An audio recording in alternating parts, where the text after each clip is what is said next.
Alright, so if you follow me, then you might know that I said I was working as a scare actor at a farm near where I live. First shift went fine, second shift did not go fine, and then I quit. And that sounds like a dramatic reaction, so that's why I'm making this video, because I want to talk about what happened, both to like raise awareness, I guess, about things like workplace ableism, which will come up, but also just like, I don't know, as a story time, if it's a Halloweeny vibe, because I was a scare actor. So some important context before we go in. The first thing is that I live in the United States, and specifically, I live in Florida, which is infamous for crazy people, alligators, and also being hot as balls. It is basically summer all year long, except for in winter, where it's a slightly less miserable summer. Point is, in like October, it's still hot. Like, it's hot as shit outside. The second thing is that I am chronically ill. I have a variety of issues. This is not new information, and this was notably on my paperwork when I got hired, and I had also specifically told one of my managers about this. I did my due diligence to let my managers know that I was chronically ill, and part of that is that I'm pretty heat sensitive. So I applied to this farm, and it's from jump very informal, and on like Indeed, all of their like reviews from people who've worked there aren't great. Specifically, a lot of talk about like poor management and stuff, but it was the closest place on Indeed that was hiring scare actors. We have, the other thing Florida's known for is like all of the theme parks, but those are all like at least an hour away from where I live. Meanwhile, this little farm is like 20 minutes away from where I live. Big difference. I don't want to do 2 hours worth of commute every day that I go to work. So, like, no brainer, yeah, maybe they don't have the best reviews, but some of the reviews were okay. And either way, it's just like, if I want to be a scare actor, this is kind of like my best bet. And also, I don't have prior scare acting experience, so I'm way more likely to get hired by this random farm that's kind of desperate for people as compared to if I go to like Universal or Busch Gardens or some shit. Because I have like 12 or 13 years of theater acting experience, but also like I'm 18, it doesn't translate the best. Whatever. I apply to work here, I go to all the interviews and shit, and I end up getting hired. First red flag should have probably been that they were paying minimum wage. Now, minimum wage is like 14 an hour, which isn't terrible. However, as you'll soon learn, this is a extremely physically taxing job, even to my able-bodied coworkers. So 14 an hour, like minimum wage, is kind of low for how taxing the job is. But whatever, it's minimum wage, it's money. I need a job. I like acting. Whatever. Now, during the whole interview process, we were told a few things, but notably, one of the things we were told is that we would be given like walkie-talkies, radios, to call for help in case something went awry. Because it's a big farm, and specifically all the scare actors were out in this like haunted maze, which is like the other end of the farm, kind of far away from everybody. And it's a pretty constant flow of people, so it's good to have a radio in case something happens. We can just phone for one of the managers. By the way, when I talk about managers, it's a guy and a girl. It's like a man and his fiance who own the farm. It's a family farm. So, like, I'm just probably gonna say male manager and female manager for simplicity's sake. But it's just good to have radios, and they have like a ton of radios, which is good because they have a ton of workers. So first day we get there, I should also mention, I know this is a lot of preamble, this is not scripted, I'm kind of just saying all this on the fly while I'm playing this game. This is the other important thing, I guess. The theme for the haunted maze was cult. Everyone's a cult member, and they had us in these like big cloaks with these masks on.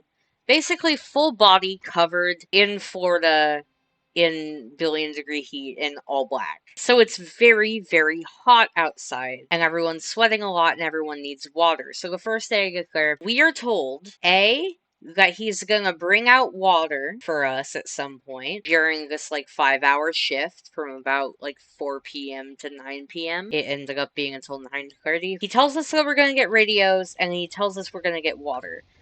So first day, we get neither of those things. Also, first day, I had forgot to bring water because I was in such a rush and it didn't cross my mind. But, I figured, hey, this manager is saying that he's gonna bring out water to people, so it's not that big of a deal. I'll just have to wait a bit. Water was never brought out. Me being very heat sensitive, by the end, I'm having like heat stroke symptoms. Like, I've had a heat stroke before, and it was feeling a lot like that. Not great, and entirely preventable. And also, I couldn't call for help at any point because we were not given radios. So I'm sitting there the whole time being like, I feel like I'm about to pass out. I desperately need water. And I can't even call for help because they never gave us the thing to call for help with. And even worse, I was at like the exit of the maze, and there wasn't anybody stationed near me. The one person who was stationed somewhat near me quit like an hour or two into our first shift. So I'm not even like close to anyone else to like ask for help or whatever. Just completely cooked. Terrible fucking situation that's entirely preventable. But whatever, I get through the shift. I feel like shit afterwards, but I go home, I drink water, I take like Excedrin because I had started getting a migraine from the heat, and then whatever. I go to bed, it's fine. Next day I'm sore, but like whatever, that's to be expected. Obviously, the first weekend's gonna be the worst one. Now, something important to know about when I say I'm chronically ill is I have a few conditions. I have fibromyalgia, I have GERD, but no, most importantly for this specific topic is that I have a seizure disorder. I'm not epileptic, but I have PNES, which is psychogenic non-epileptic seizures. Basically just seizures, but without all of the same like brain activity. It's more of like a physical response rather than my brain electrocuting itself type deal. I've had this condition for years, only more recently got it properly diagnosed. For the longest time, thought that I was just having like fainting episodes because for the longest time they were just presenting as like absence seizures rather than more what you would expect. And then only more recently has it started to worsen into where it's like a convulsions and shit. But two things to note aside from stress, which is the biggest trigger, the other two triggers for my seizures are heat and flashing lights. So obviously the heat is already making me not feel great. I'm spacing out a lot, stuff like that, but not like huge deal. But then this is the second day. I did bring water this time, but like I'm just super not feeling well. So I go into the maze, because again, I don't have a fucking radio. On the second day, some people were given radios. I was not. I was not one of the people who was given a radio. So I go into the maze to try and, like, talk to somebody who has a radio, see if I can borrow it, ask for help, or like extra water or something because I'm just not feeling great. And there are strobe lights in the maze. Now, to be clear, I don't want to entirely blame the farm because I did tell the like mail manager that I am sensitive to flashing lights and that would be a problem. He specifically positioned me away from them. He did not tell me exactly where in the maze they were, though. And obviously, when we're all going through the maze at the start of a shift and at the end of the shift to, like, get to our spots, they're all off because we're getting set up. But this is, you know, the middle of our shift. So there's flashing strobe lights. So I go from feeling kind of not great, maybe wanting to just call for water or to see if I can take, like, a short break or something, to, oh god, I feel like complete shit and I'm probably going to have a seizure. I don't have a radio. So this is a really bad situation. And also, I don't know my coworkers that well, and I don't want to like panic anybody by saying I'm about to have a seizure because these coworkers don't necessarily know. And I'm also super out of it. If you have seizures, you know, before and after, you can get really like spacey. So I'm super out of it. I don't have a radio to call for help, so I just go to the dressing area and I text like the farm's number that our mail manager had given us, basically explaining the situation. Actually, I could probably pull up the text. Okay, so I said, "This is Tyler." Parentheses, scare actor at the end of the maze. I know you said to keep text to this number a minimum, but I do not have a radio. I'm in the dressing area because I feel like I'm going to have a seizure. You do not need to call an ambulance or anything, but if you could send someone, that would be appreciated. Please don't fire me. I held out as long as I could, but I moved because I did not want to concern guests. Now, in any situation, you'd be like, well, why would they fire you over a medical thing? These people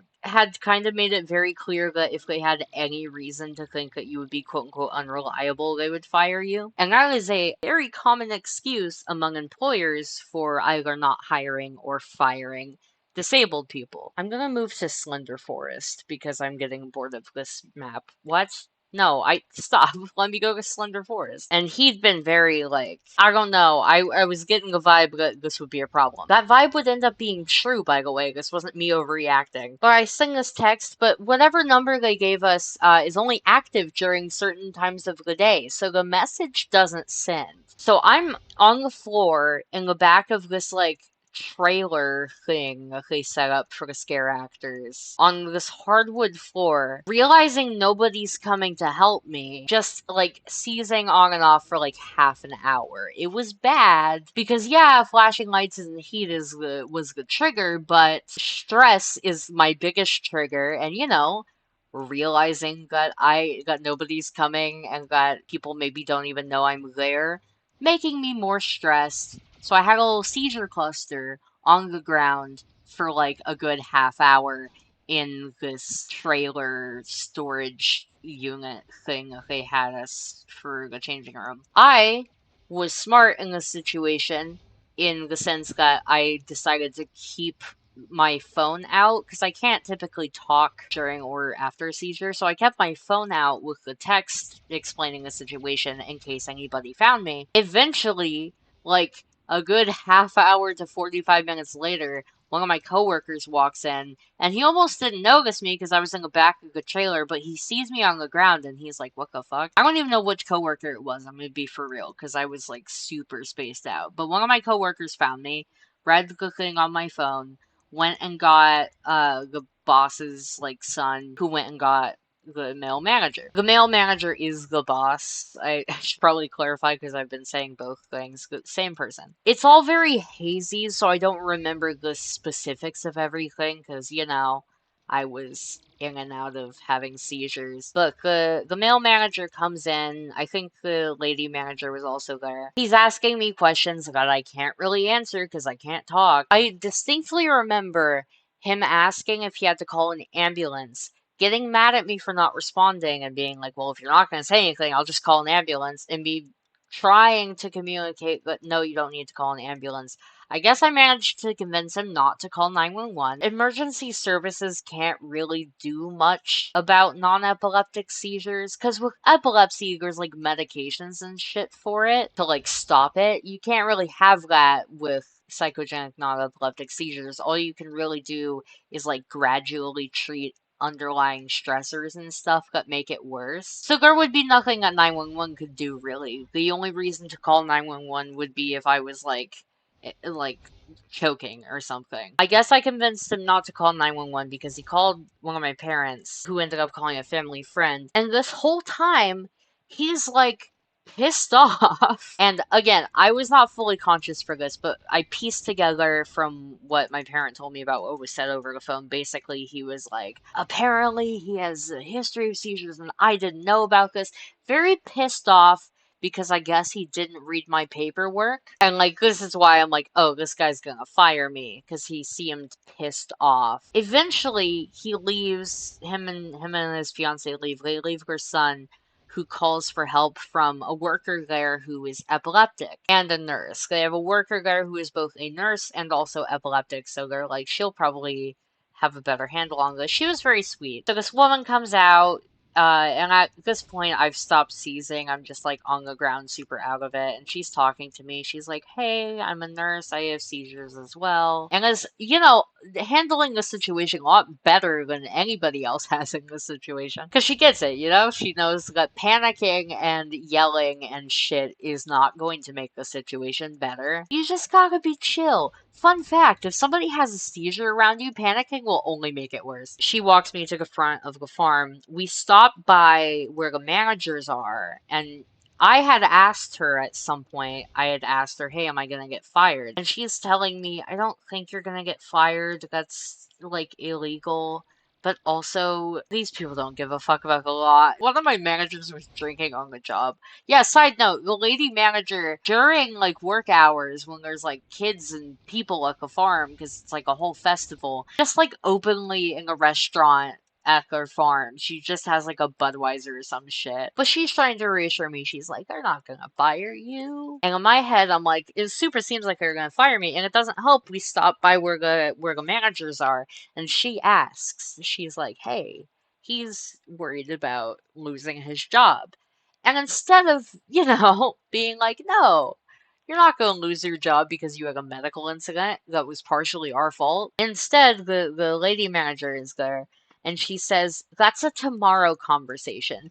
And then this motherfucker, she tells me to call them the following day to find out whether or not I'm fired. I would like to reiterate, she's wanting me to call them after a severe medical incident that was partially their fault. She's wanting me to reach out to them the following day to find out if I'm fired or not. You know, it's really frustrating. I actually liked this job. Aside from the heat and like poor management, I thought it was cool. I in particular was getting a lot of apparently like compliments and stuff from guests and employees that had gone through. They were like, hey, the guy at the exit is doing a really good job. So like not only am I enjoying this job, so obviously I don't want to lose it, but also like I'm by all accounts, doing a good job. Like, I'm one of their better workers. And they bring me up to the front to wait for, like, a family friend to pick me up. And I'm talking to some of the people there, and they're like, I don't think you're gonna get fired.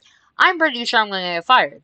Because, yeah, all these other employees are saying I'm not going to, but the people actually in charge of whether or not I keep my job, one is pissed off and one wants me to call her the following day. So I'm like, this doesn't seem good. Whatever. I go home, I get rest. I'm talking to my friend Dominic about it. The more I'm talking about it, I'm like, I don't even know if I want to keep working here, to be honest. Because A, like, it's hot as shit and very physically taxing on me. So, like, physically, I don't know if it's the best idea. But more than that, like, they handled this situation fucking terribly, and I'm not sure I necessarily want to be working in an environment where any health issue I have, as a chronically ill person, is seen as a liability or like a huge incident or like grounds for me being unreliable or whatever, when again, by all accounts, I'm one of their better workers. And I'm thinking about it and I'm reflecting on it and I'm like, man, this sucks. And I quit. I quit because I can't. I wrote them out an email as respectfully as possible, being like, hey, I can't do this. Not because I don't want to. I love the job. I really wish the management was better and they hadn't handled that so poorly. But like I don't think it's worth it for a job I was only gonna be at for like a month anyways. That whole situation could have been like 10 times better if they had just given me a radio. Because then I could have, radioed for help, gotten help sooner so I wouldn't have been seizing for as long because I wouldn't have been stressed about not having anyone there. I could have like talk to them before I was too out of it to really communicate that well. Like, it didn't have to be a whole thing. But yeah, that is why I unfortunately had to quit my scare acting job after only 2 shifts. Hopefully this was interesting or something, I don't know. If you liked this video, then subscribe, like, do all the things, and I will see you whenever I see you again. Goodbye.